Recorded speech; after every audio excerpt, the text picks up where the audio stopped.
Земете ја музиката на Боб Марли. Комбинирајте ја со приказната на неговата ќерка Сидела. И добивате елементи на шармантен детски мюзикал.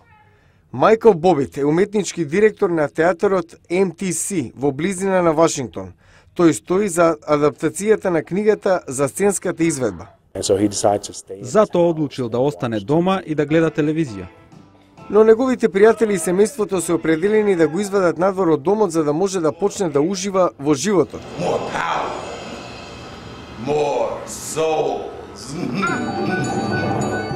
На крајот успеале.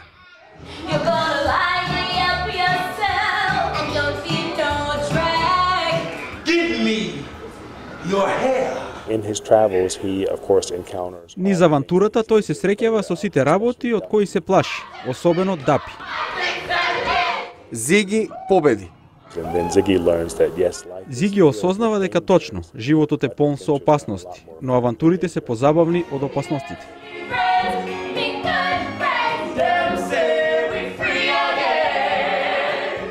Майкл Бобит вели дека адаптацијата на книгата не било без предизвици.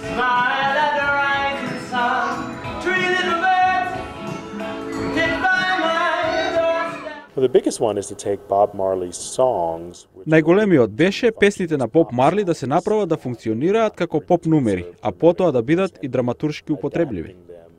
Судејќи од ентузијазмот на младата публика, музиката на Боб Марли инспирира цела нова генерација.